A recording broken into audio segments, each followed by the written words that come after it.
नमस्कार विद्यार्थी मित्रांनो, प्रवीण अकॅडमीत आपलं पुन्हा एकदा स्वागत आहे मित्रांनो. बघा, स्पर्धा परीक्षेच्या संदर्भात कोणताही प्रॉब्लेम येत असेल तर मला 7410009900 या नंबरवर कॉल करून तुमच्या शंका विचारू शकता मित्रांनो. प्रवीण अकॅडमी मध्ये एमपीसी असेल, यूपीसी असेल, बँकिंग असेल, वेगवेगळ्या प्रकारच्या सरळ सेवा असतील, अशा सर्व एक्झामचं ऑनलाईन ऑफलाईन मार्गदर्शन केलं जातं. मी नाशिक या शहरामध्ये शिकवतो मित्रांनो. ज्या लोकांना माझ्याबरोबर अभ्यास करायचा असेल नाशिक शहरामध्ये तुमचं स्वागत आहे मित्रांनो. प्रवीण अकॅडमीचं ऍप्लिकेशन अजून डाउनलोड केलं नसेल तर ऍप्लिकेशन डाउनलोड करा, ज्यात रोज नवीन व्हिडिओ, टेस्ट, स्टडी मटेरियल पाहण्यास मिळेल.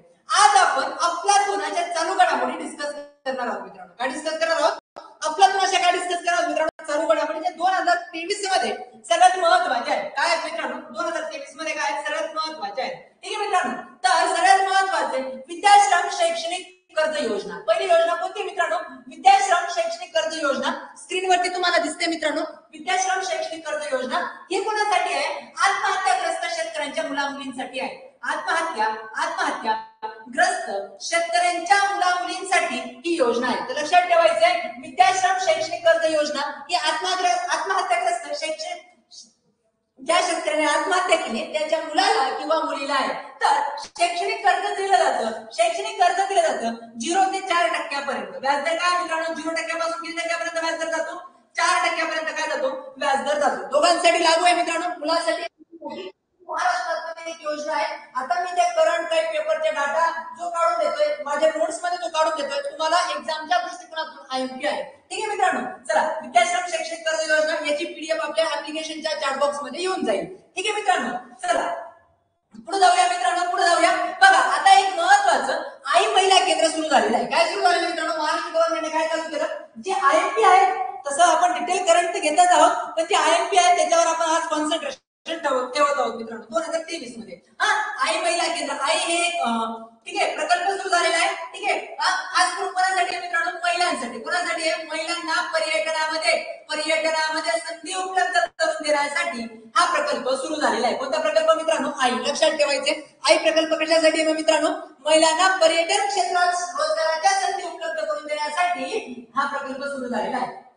आई प्रकल्प कोणासाठी सुरू झाला मित्रांनो? महिलांना रोजगाराच्या संधी कुठे उपलब्ध करून द्यायचे? पर्यटनामध्ये रोजगाराच्या काय उपलब्ध करून द्यायचे? संधी उपलब्ध करून द्यायचे. एवढं लक्षात ठेवायचे. याच्यामध्ये एवढीच गोष्ट आपल्याला लक्षात ठेवायची. भूपत्या मंत्रालयाने सुरू केला वगैरे एवढ्या गोष्टी लक्षात ठेवण्याची गरज नाही. बघा मित्रांनो, पुढचा क्वेश्चन बघा मित्रांनो. आता तुम्हाला माहिती असेल एनसीआरटी, बरोबर आहे? एनसीआरटीला विद्यापीठाचा दर्जा दिला जात आहे मित्रांनो. काही कंटेंट द हिंदू मधनं आहेत, टाइम्स ऑफ इंडिया मधनं आहेत, जे सर्व प्रकारच्या स्पर्धा परीक्षेला तुम्हाला कामा येतील. सो इंग्लिश मध्ये पण कंटेंट आहे, मराठीत पण कंटेंट आहे. लक्षात ठेवायचं मित्रांनो. ठीक आहे. एनसीआरटी तुम्हाला माहित असेल, एनसीआरटी बरोबर आहे. NCERT the national council of education research and training granted to be the university status by the Indian government. त्याला भारत सरकारने विद्यापीठाचा दर्जा दिला जात आहे. कशाला? एनसीआरटीला. एनसीआरटीला कशाचा दर्जा दिला जात आहे मित्रांनो? विद्यापीठाचा दर्जा दिला जात आहे. क्लिअर आहे? ही लाईन लक्षात ठेवायची. विद्यापीठाचा दर्जा दिला जाते एनसीआरटीला. बघा मित्रांनो, त्याच्यानंतर आता निर्यातीमध्ये एकदम इम्पॉर्टंट गोष्ट मित्रांनो. निर्यातमध्ये 2023च्या निर्यातीच्या बाबतीत विचार केला तर, कशाच्या बाबतीत विचार केला तर मित्रांनो? निर्यातीच्या बाबतीत विचार केला तर 2023 मध्ये निर्यातीच्या बाबतीत विचार केला तर पहिलं जे राज्य आहे मित्रांनो ते तामिळनाडू. पहिलं राज्य कोणतं मित्रांनो? तामिळनाडूचं पहिलं स्थान मिळवलेलं आहे. तामिळनाडूमध्ये सर्वात जास्त निर्यात केली जाते. पहिलं राज्य कोणतं मित्रांनो? तामिळनाडू आहे. 1 नंबरला आहे मित्रांनो तामिळनाडू. लक्षात ठेवायचं, तामिळनाडू 1 नंबरला आहे मित्रांनो निर्यात सज्जता निर्देशांकामध्ये. आणि आपला महाराष्ट्र दुसऱ्या स्थानावर आहे मित्रांनो. महाराष्ट्र कोणत्या स्थानावर आहे? दुसऱ्या स्थानावर आपला महाराष्ट्र मित्रांनो. दुसऱ्या स्थानावर आपला काय? महाराष्ट्र आहे. क्लिअर आहे मित्रांनो? माझ्या माहितीनुसार तिसऱ्या स्थानावर आंध्र प्रदेश आहे. ठीक आहे. नाही सॉरी, कर्नाटक कितव्या स्थानावर आहे? तिसऱ्या स्थानावर आहे मित्रांनो. कर्नाटक कितव्या स्थानावर आहे? तिसऱ्या स्थानावर आहे. कन्फर्म आहे? समजतंय? निर्यात सज्जता निर्देशांकामध्ये महाराष्ट्र कितव्या स्थानावर आहे? दुसऱ्या स्थानावर आहे. पहिल्या स्थानावर तामिळनाडू आहे, दुसऱ्या स्थानावर महाराष्ट्र, तिसऱ्या स्थानावर कर्नाटक. क्लिअर आहे? आता बघा, आता एक कन्सेप्ट डोक्यात टाका. आता ही निर्यातीच्या बाबतीत आपण लिहिलं, बरोबर आहे. आता आपल्याला एक कन्सेप्ट डोक्यात टाका. आता आपल्याला विदेशी चलन, विदेशी गंगाजळ लक्षात ठेवा. विदेशी चलन, विदेशी गंगाजळ असं काही शब्द येतो. काय शब्द येतो मित्रांनो? विदेशी चलन भारतामध्ये सर्वात जास्त कशाच्या माध्यमातून मिळतं? भारतामध्ये विदेशी चलन सर्वात जास्त कशाच्या माध्यमातून मिळतं? हा प्रश्न पुन्हा पुन्हा विचारला जातो. 2023-22-23 ची आकडेवारी सांगत आहे. 2022-23 ची आकडेवारी सांगत आहे विदेशी चलन सर्वात जास्त कशाच्या माध्यमातून मिळतं? तर भारताला विदेशी चलन सर्वात जास्त जे मिळतं मित्रांनो तो इस्रो मिळवून देतो. काय मिळवून देतो मित्रांनो? लक्षात ठेवायचं. विदेशी चलन मिळण्यामध्ये सर्वात जास्त कोण टॉपला आहे?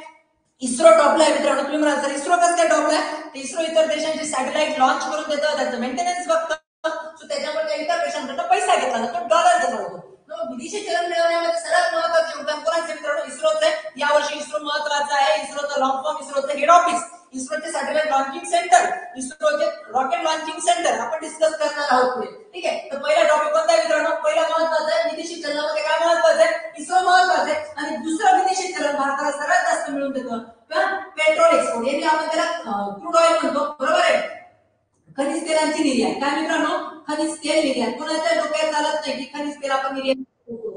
यस, आपण काय करतो मित्रांनो? खनिज तेल काय करतो? निर्यात करतो. आपण खनिज तेल काय करतो? क्रूड ऑइल आपण काय करतो? एक्सपोर्ट करतो. पेट्रोल, रॉकेल तर राहिलं नाही आता. पेट्रोल, रॉकेल आणि केरोसिन.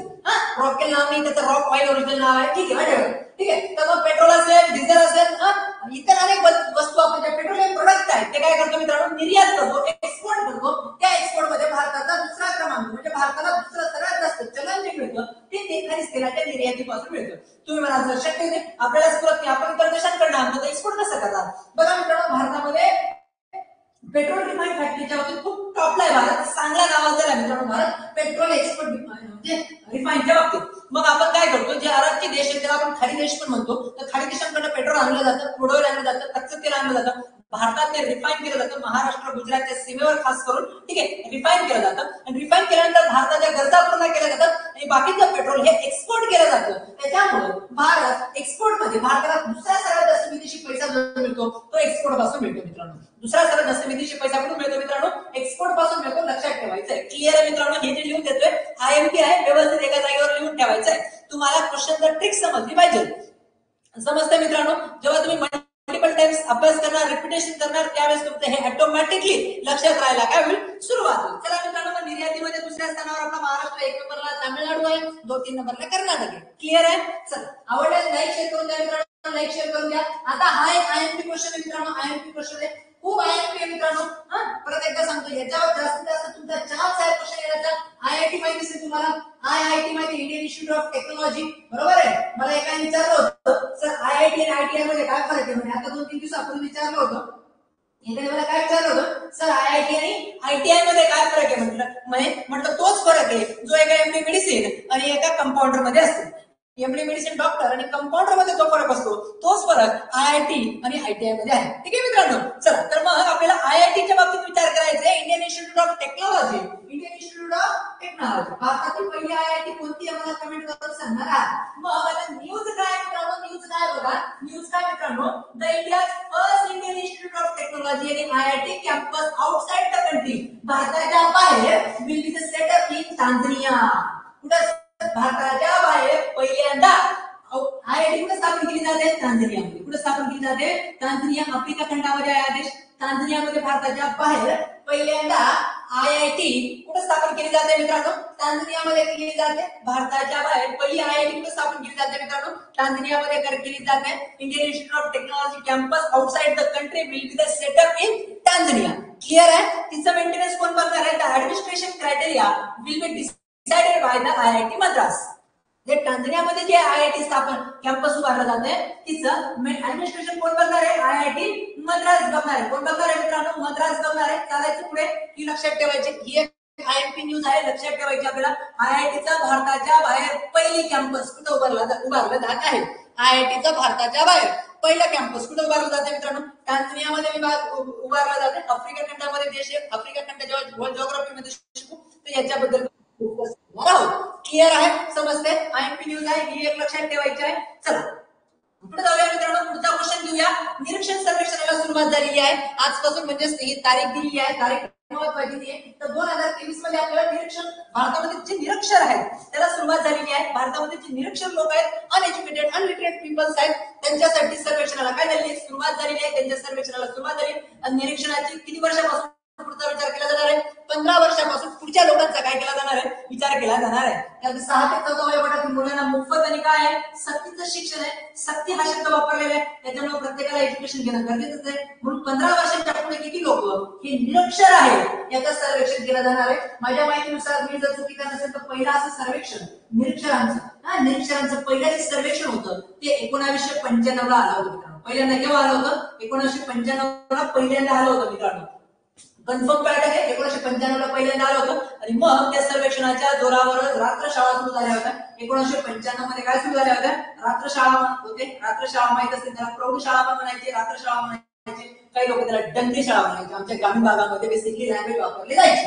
रात्रशाळा प्रौढशाळा होती. तर पहिलं असं निरीक्षकांचं सर्वेक्षण केव्हा आलं होतं, 1995 साली आलं होतं. आता 2023 मध्ये आलेलं आहे. क्लिअर आहे मित्रांनो. चला नेक्स्ट ही न्यूज महत्वाची आहे, ही न्यूज एक महत्वाची आहे. चला पुढे जाऊया मित्रांनो. आता बघा ही एक महत्वाचं आहे, खूप IMP हा टॉपिक, हा इम्पॉर्टंट टॉपिक आहे, चर्चेत होता बऱ्याच दिवस. FTII माहित असेल तुम्हाला काय असेल, FTII film television institute of India. FTII film television institute of India याचं मुख्यालय, मागच्या वर्षी मुख्यालय पण विचारून झालेले आहे स्पर्धक MPSC मुख्यालय पण विचारलेलं आहे. FTII चं मुख्यालय मित्रांनो पुण्यामध्ये आहे. कुठे आहे मित्रांनो, पुणे येथे आहे. FTII चं मुख्यालय कुठे आहे मित्रांनो, पुणे येथे आहे. आणि या FTII चं जे मुख्यालय पुण्यामध्ये आहे आणि याचे सध्याचे अध्यक्ष आहेत मित्रांनो R माधवन यांची निवड झालेली आहे. अध्यक्ष म्हणून कोणाची निवड झालेली आहे, R माधवन यांची नियुक्ती झालेली आहे. क्लिअर आहे. खास करून टेलिव्हिजन इन्स्टिट्यूट साठी काम करत आहे. ठीक आहे, FTII film television institute of India. Clear आहे मित्रांनो, पुण्यामध्ये. आणि माझ्या माहितीनुसार R माधवनच्या आधी परेश रावल याचे अध्यक्ष होते. कोण होते, परेश रावल. ठीक आहे, माहिती असतील तुम्हाला. परेश रावल याचे काय होते, अध्यक्ष होते. आता परेश रावलच्या जागेवर कोण आलेले, R माधवन यांची काय झालेली आहे, नियुक्ती झालेली असेल. हे माहित असेल तुम्हाला, R माधवन. ठीक आहे, क्लिअर आहे. न्यूज महत्वाचे, हिचे हेड ऑफिस महत्वाचे, मागचे चीफ महत्वाचे आहेत. आणि आताचे सध्या अध्यक्षपदी कोणाची नियुक्ती झाली ते एक महत्वाचं आहे. ठीक आहे, ही एक न्यूज आपल्याला चर्चेत लक्षात ठेवायची आहे. बघा पुढचा मित्रांनो ऑलरेडी आपण घेतलेला आहे. NCERT ला अभिमत युनिव्हर्सिटीचा काय देण्यात आलाय, दर्जा देण्यात आलाय. ही ऑलरेडी आपण न्यूज कव्हर केलेली आहे. ठीक आहे, NCERT ला विद्यापीठाचा दर्जा देण्यात आलेला आहे.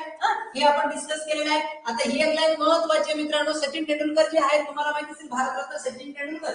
ऍक्च्युली भारतरत्न, राजा, महाराजा, सम्राट अशा पदव्या सध्या लावता येत नाही. कुठलीही पदवी लावण्याचा अधिकार नाही. कोणत्या कलमानंतर नंतर बघू. ठीक आहे मित्रांनो, Sachin Tendulkar name as smile ambassador of oral hygienic campaign in Maharashtra.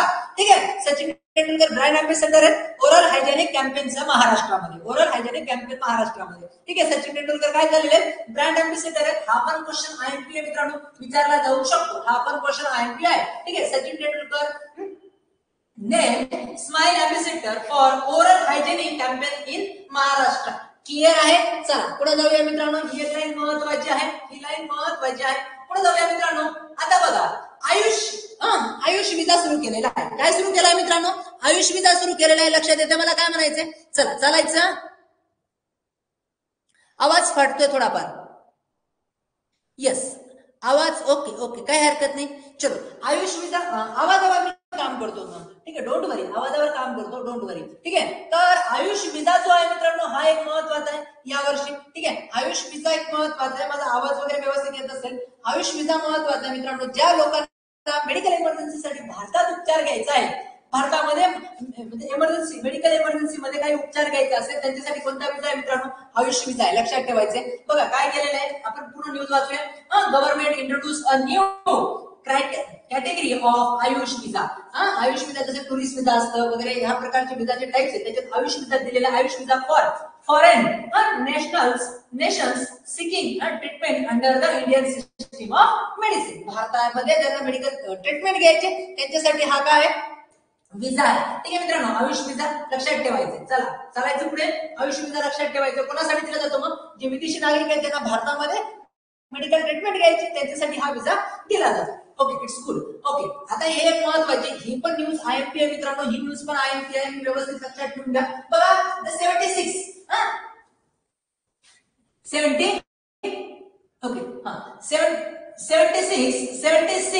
World health assembly भरलेली होती. 76 वर्ल्ड हेल्थ असेंब्ली भरली होती.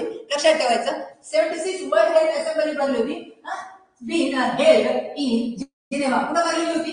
जिनेवाला भरली होती, स्वित्झर्लंड मध्ये. जिनेवा बेसिकली स्वित्झर्लंड मध्ये in 21 मार्च 20 ते 30 मार्च 2023 मे 2023 ते महत्वाचं हे कुठे भरलेली होती? जिनेवा स्वित्झर्लंड मध्ये. ठीक आहे. काय भरली होती? 76 वर्ल्ड हेल्थ असेंब्ली. आणि त्या असेंब्लीचं थीम काय होती? WHO ने बनवली होती. तुम्हाला माहित असेल WHO वर्ल्ड हेल्थ ऑर्गनायझेशन ने बनवली होती. आणि त्याचं थीम काय होती मित्रांनो? थीम काय होती?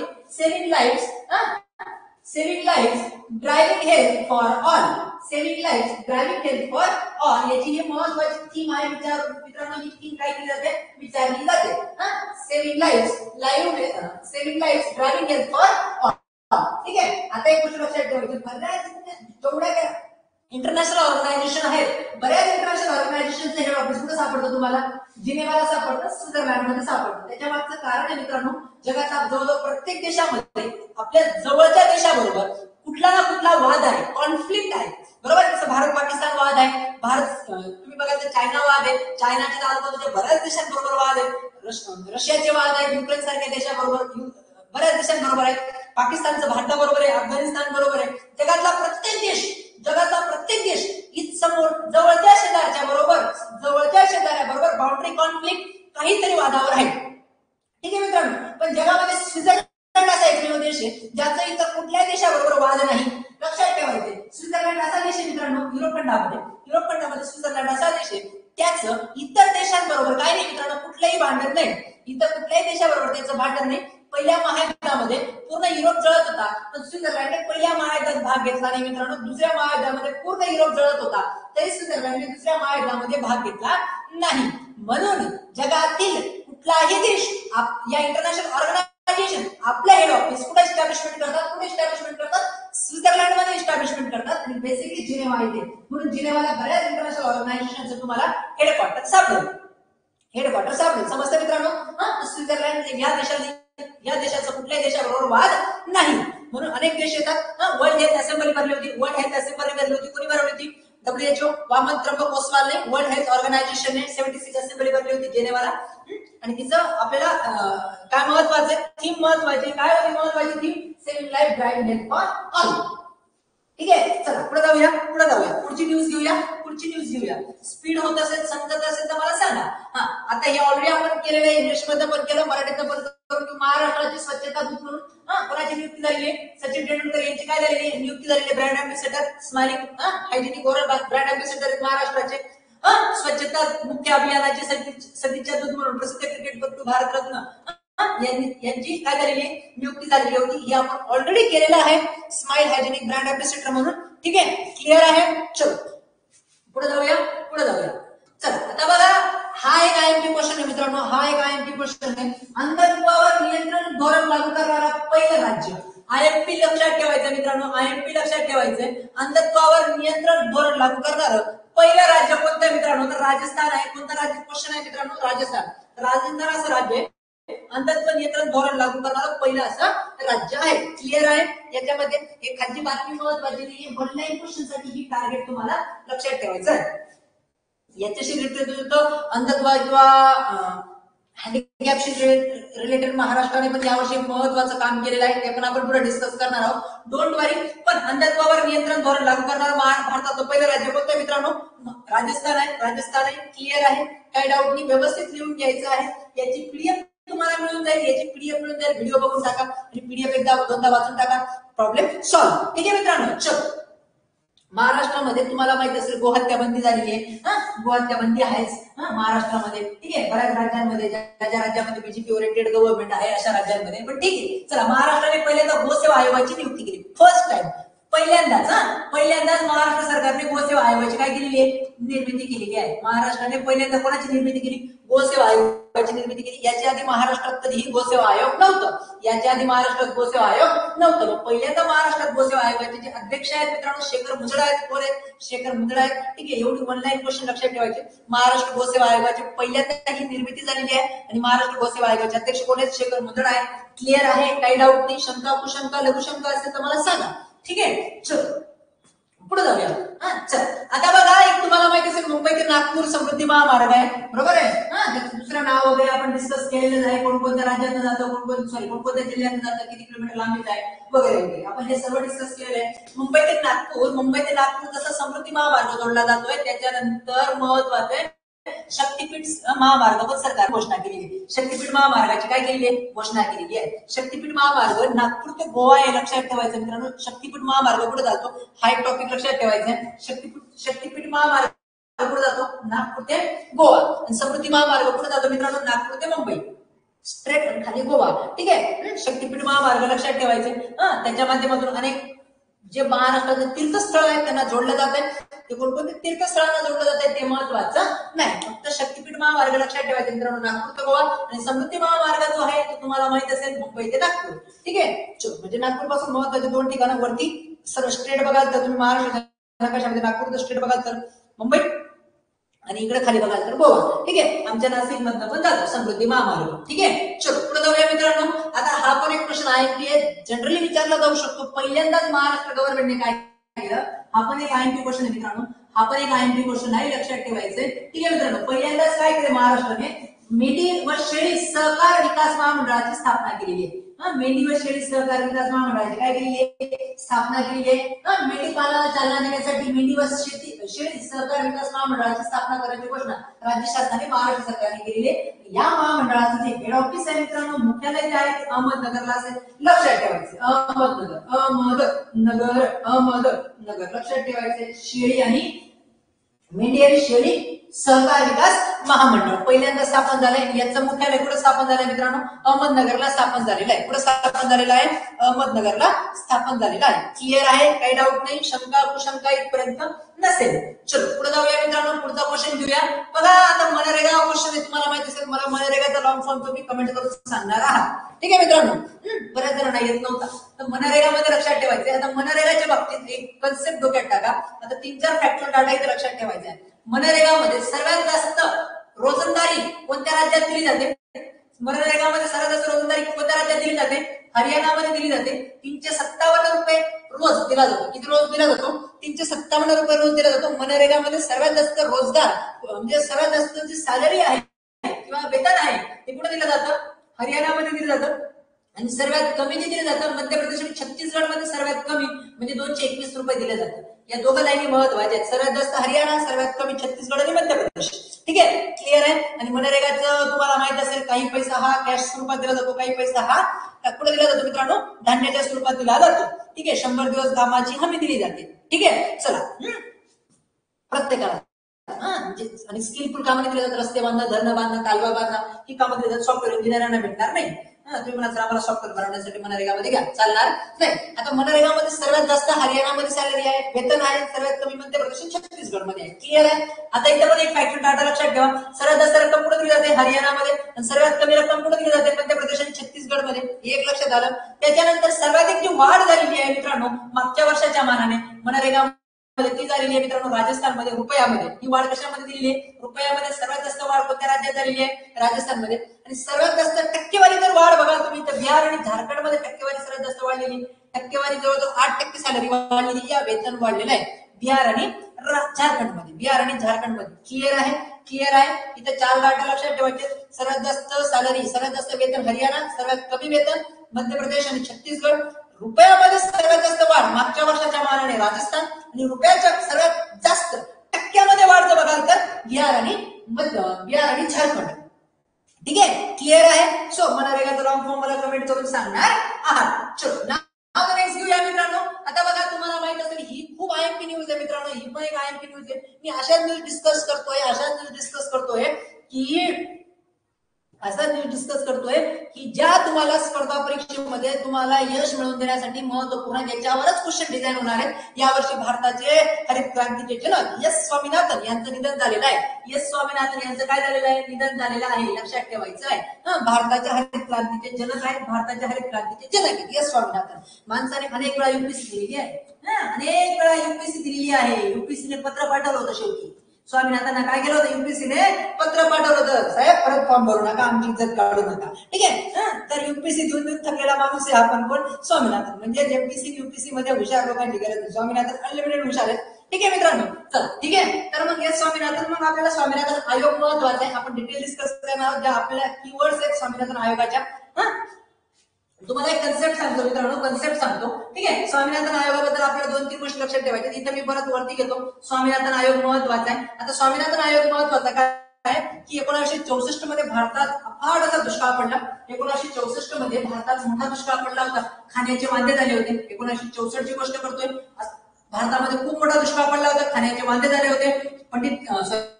लाल बहादूर शास्त्री पंतप्रधान होते. लाल बहादूर शास्त्रींनी जय जवान जय किसानचा याच काळात नारा दिला होता. आणि याच काळात जेव्हा नारा दिला त्यावेळेस देशवासियांना आव्हान केलं होतं की एका टायमाचा उपवास करा.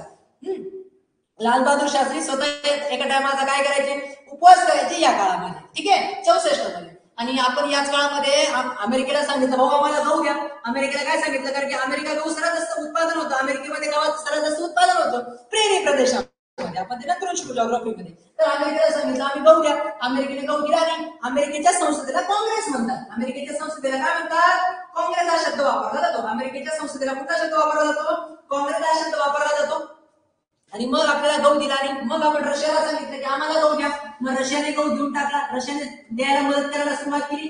त्यावेळेस अमेरिकेला वाटलं, अमेरिकेने रशियामध्ये शेतीचं चालू होतं, अमेरिकेला वाटलं जर रशियाने गहू दिला तर आपल्या भारत निघून झाल्याने रशियाच्या ताब्यात जाईल. म्हणून अमेरिकेच्या सरकारने कायदा पास करून भारताला काय दिला, गहू दिला. कुठल्या सरकारने, काँग्रेसच्या पार्लमेंटने कायदा पास केला, काँग्रेसने, आणि भारतात गहू दिला. आणि गव्हाबरोबर गाजर गवताचं पीक पण दिलं. आणि ते आपल्या शेतकऱ्यांनी शेतात पेरलं. आणि बांधा बांधावर काय उगवलं, काँग्रेस उगवलं. बांधा बांधावर काय उगवलं मित्रांनो, काँग्रेस उगवलं. ते काँग्रेस आपल्याला एकदम ते काँग्रेस म्हणून आज पण आपण शब्द वापरतो, आज पण गेलेला नाही.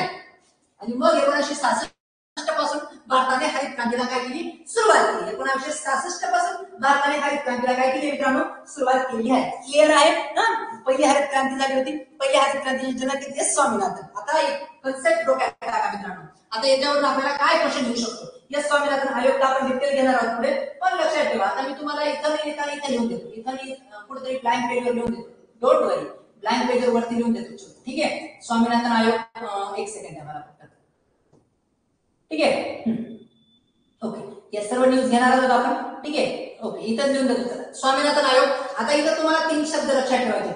जागतिक हरित क्रांतीचे जनक, लक्षात ठेवायचे. कोण लक्षात ठेवायचे मित्रांनो, जागतिक हरित क्रांतीचे जनक, वर्ल्ड ग्रीन रिव्हॉल्युशन, जागतिक हरित क्रांती. जागतिक हरित क्रांतीचे जनक कोण आहेत मित्रांनो, जागतिक हरित क्रांतीचे जनक कोण आहेत, नॉर्मन बोरलॉग. कोण आहेत मित्रांनो, नॉर्मन बोरलॉग. असं त्याला इंग्लिश चुकून जातं माझं शब्द कधी कधी, नॉर्मन बोरलॉग. ठीक आहे मित्रांनो, नॉर्मन बोरलॉग. महाराष्ट्रात भारताच्या हरित क्रांतीचे जनक कोण आहेत, एस स्वामीनाथन. हे लक्षात ठेवायचं. दुसरं नाव, भारताच्या हरित क्रांतीचे जनक कोण आहेत, एस स्वामीनाथन. आणि आपलं तिसरं पण लक्षात ठेवायचंय, महाराष्ट्राच्या हरित क्रांतीचे जनक, महाराष्ट्राच्या हरित क्रांतीचे जनक, हरित क्रांतीचे जनक. तिघं लक्षात ठेवायचे आहेत, महाराष्ट्राच्या हरित क्रांतीचे जनक. महाराष्ट्राचे दुसरे मुख्यमंत्री, पहिले दलित मुख्यमंत्री वसंतराव नाईक.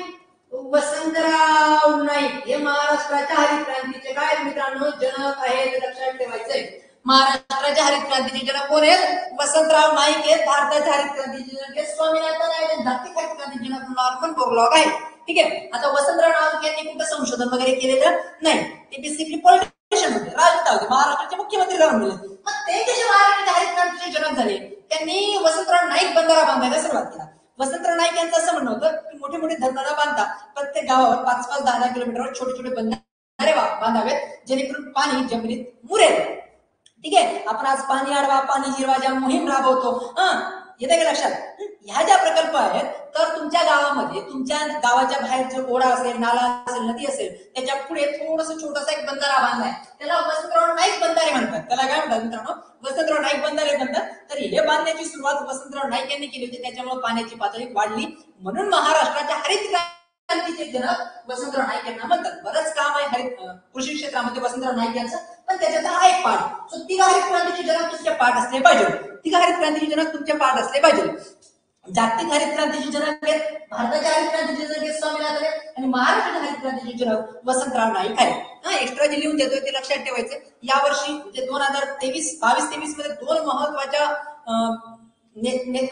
महत्वाच्या पर्सनॅलिटींचा मृत्यू झाला माझ्या दृष्टिकोनातून. एक म्हणजे एस स्वामीनाथन आणि दुसरं एक महत्वाचं नाव आहे ते आपण पुढे घेणारच आहोत त्यांच्याबद्दल, ज्या माणसाने भारताच्या राजनीतीला, भारताच्या निवडणुकीला एक नवीन दिशा दिली. ठीक आहे, टी.एन. शेषन.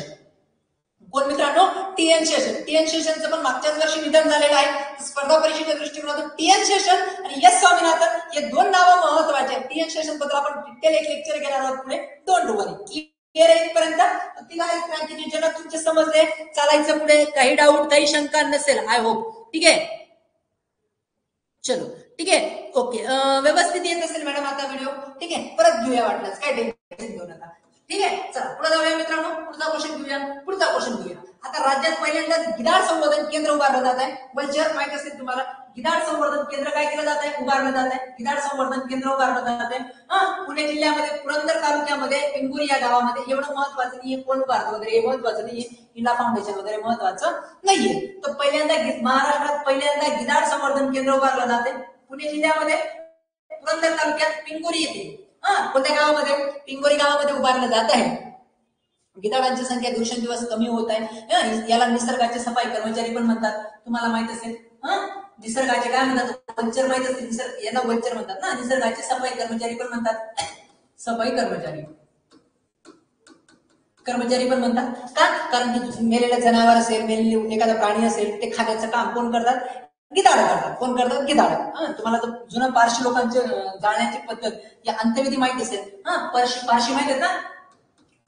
पारशी लोक काय करतात? मेल्यानंतर जसं की हिंदूंमध्ये जाळतात, मुसलमानांमध्ये जमिनीच्या खाली पुरतात, तसं पारशीमध्ये पूर्वीच्या काळी विहिरीमध्ये उलट टांगून द्यायची. पारशी लोक विहिरीमध्ये काय करून द्यायचे? उलट टांगून द्यायचे. मग गिधाड ते डेड बॉडी नोचून खाणार आणि त्याच्यानंतर तिची अंत्यविधी करणार.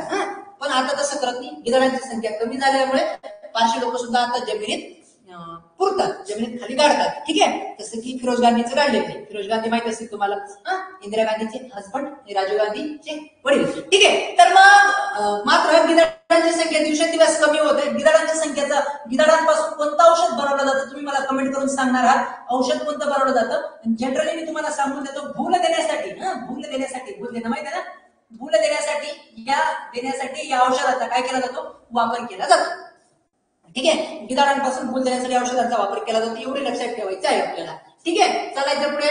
इथपर्यंत निसर्गाची सफाई कर्मचारी वगैरे आपण डिस्कस केलं. ठीक आहे, आता पुढे बघा. आता मी जेव्हा खूप जुनी योजना आहे कुसुम योजना, खूप जुनी योजना आहे. मी युपीसीचा शेवटचे आयटम राहिले होते माझे. तेव्हा काळामध्ये ही कुसुम योजना होती. आमच्या काळामध्ये खूप जुनी योजना आहे. प्रत्यक्ष गुजरातमध्ये सुरू झाली होती ही योजना. बेसिकली कुसुम योजना काय होती? शेतकऱ्याने स्वतःच्या विहिरीचं पाणी उपसण्यासाठी सौर ऊर्जेचा वापर करायचा. सौर ऊर्जेचा काय करायचा? वापर करायचा. सौर पंप बसवायचा. त्या पंपाच्या माध्यमातूनच वीज जमिनीतलं पाणी उपसायचं आणि जर वीज जास्त झाली तर एमएससीबी ला काय करायची? विकला पण जायचं. ठीक आहे, ड्युएल कनेक्शन होतं. लागलं एमएससीबी कडनं घ्या, जास्त झाली तर तुम्ही भारत या एमएससीबी ला काय करू शकतात? विकू शकतात. अशी ही काय होती? कुसुम योजना होती. कुसुम योजना होती. गुजरात सरकारने पहिल्यांदा सुरू केलेली होती. ही सुरू केलेली होती आणि ती बऱ्याच पुढे भारतामध्ये अप्लाय झाली कुसुम योजना. तर कुसुम योजनेत अव्वल कोण आहे? महाराष्ट्र आहे. कुसुम योजनेत अव्वल आहे. जेव्हा मला चांगलं आठवतं, माझा शेवटचे 1-2 आयटम राहिले होते त्या काळामध्ये ही योजना आलेली होती. 14-15 मध्ये, सॉरी 15-16 मध्ये तेव्हा आली होती मित्रांनो. 15-16 मध्ये. क्लिअर आहे? चालायचं इथपर्यंत. कुसुम योजना क्लिअर आहे? काही डाऊट नाही इथपर्यंत? तर कुसुम योजनेमध्ये महाराष्ट्रात पुन्हा एकदा अव्वल आहे, टॉपला आहे. लक्षात ठेवा फक्त एवढंच, बाकी लक्षात ठेवण्याची गरज नाही. बघा पुढचा क्वेश्चन आहे. ही एक आयएमपी क्वेश्चन आहे मित्रांनो. हा एक आयएमपी क्वेश्चन आहे. यातली काकू तुम्ही लक्ष द्या काकूकडे. ठीक आहे, हा एक आयएमपी क्वेश्चन आहे मित्रांनो. ठीक आहे, या वर्षाचा शांतीचा नोबेल नोबेल किती सेक्टर मध्ये दिला जातो? मला कमेंट करून सांगणार. Peace, Nobel of peace. ठीक आहे, शांतीचा जो नोबेल आहे या वर्षी तो कोणाला दिला आहे? नर्गिस मोहम्मदी. कोणाला दिलेला आहे?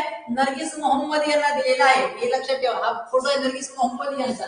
बातमी महत्वाची. यांच्याबद्दल अजून कोणती गोष्टी लक्षात ठेवायच्या? यंदा 2023चा शांतता नोबेल पुरस्कार इराणी पत्रकार, कुठल्या आहेत या?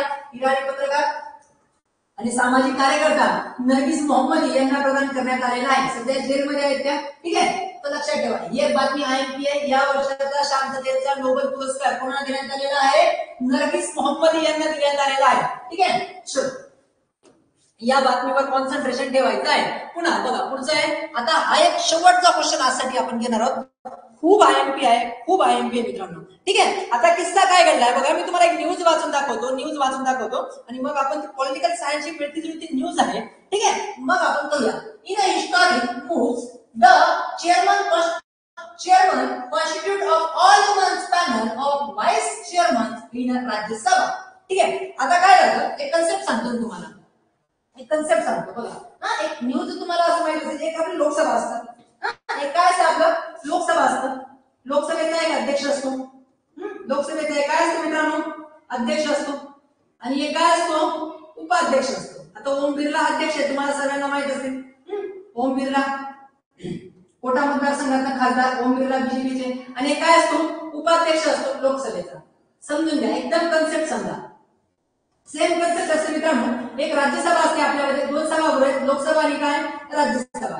राज्यसभेमध्ये एक सभापती असतो. राज्यसभेचा सभापती हे कंपल्सरी भारताचे काय असतात, उपराष्ट्रपती असतात. राज्यसभेचे सभापती कोण असतात मित्रांनो, उपराष्ट्रपती असतात. कोण असतात, उपराष्ट्रपती असतात. आणि एक उपसभापती असतो मित्रांनो, हे काय असतो, उपसभापती. समजते मला काय म्हणायचंय, उपसभापती असतो. क्लिअर आहे, काही डाऊट नाही इथपर्यंत. मग जर आता पूर्वी लोकसभेचं सांगतो, पहिले लोकसभेचं सांगतो. जर अध्यक्ष गैरहजर असेल त्या दिवशी तर काम कोण बघेल, उपाध्यक्ष. अध्यक्ष गैरहजर असेल तर काम कोण बघेल, उपाध्यक्ष. आणि उपाध्यक्ष पण गैरहजर असेल तर 10 लोकांचं अध्यक्ष पॅनल असतं.